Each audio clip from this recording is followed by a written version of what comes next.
আসসালামু আলাইকুম, hello everyone, this is Tanvir from the green blood cell. তো আজকে আপনাদের জন্য এই ভিডিওতে নিয়ে আসছি এমন একটা জাত দেখানোর জন্য। এটা হচ্ছে পৃথিবীর সবচেয়ে মিষ্টি জাতের মালবেরি। এর নাম হানিলং। এইটা আমাদের বাংলাদেশের টাঙ্গাইলের মাসুদ রানা ভাই ইম্পোর্ট করে দেশে নিয়ে আসছেন। তো ওনার হাত ধরে বাংলাদেশে আসলে অনেকগুলা জাতি এসেছে। এর মধ্যে ড্রাগন আছে, তারপরে দেওয়া সাইট্রাস আছে। তো সাইট্রাসগুলো আস্তে আস্তে দেখাবো। আগে এই ভিডিওটা যেহেতু মালবেরি নিয়ে, মালবেরিটাই দেখাই। দেখেন, এর ব্রিক্স মান আসছে আপনার 27, অর্থাৎ সুগার কন্টেন্ট 27 পাওয়া গেছে ব্রিক্স মিটারে। খুবই ভালো একটা মালবেরি। তো আমার গাছটা বেশি দিন বয়স হয় নাই, আস্তে আস্তে বাড়তেছে মাশাল্লাহ। তো এর সাথে আরেকটাও দেখাই। এই যে এটা দেখেন, এইটা আগে এইটার কথাই বলি।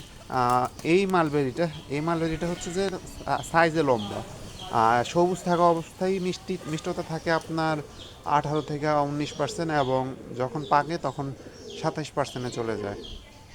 আর আড়া পাকা অবস্থায় 22% পর্যন্ত থাকে। আর সাইজে লম্বা হয়। আর এইটা যেটা, এটা হচ্ছে ডাগুও। এইটা তুর্কি মালবেরির মতো সাইজ, কিন্তু তুর্কি মালবেরিতে যে ড্রপিং সমস্যাটা, ওই ড্রপিং সমস্যাটা এটাতে নেই। এটাতে খুব কম ড্রপিং হয়, প্রায় হয় না বললেই চলে। আর হচ্ছে যে এইটার মিষ্টতা তুর্কি যেটা মালবেরিটা ওর থেকে বেশি। তো স্বাদটাও ভালো। এইটাও আমি নিছি।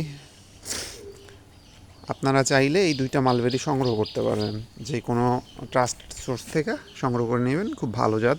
তুর্কিটাও ভালো, আমার তুর্কিটাও আছে। তুর্কিটা আমি নিচে রোপণ করে রাখছি। আচ্ছা, এখানে যদি দেখাই, এই যে দেখেন, আমার কিছু ফ্রেন্ডসকে আমি গিফট করার জন্য কয়েকটা কাটিং বসাইছি তুর্কির।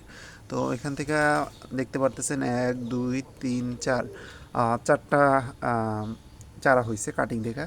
তো এই চারটা চারায় গ্রাফটিং করে আমি হানি লংটা আমার ফ্রেন্ডসদের গিফট করব, এই উদ্দেশ্যে বসানো। তো তুর্কিটাও আছে, তুর্কিটাও দেখাই দিলাম, যদিও তুর্কির মেইন মাদার গাছটা মাটিতে আছে।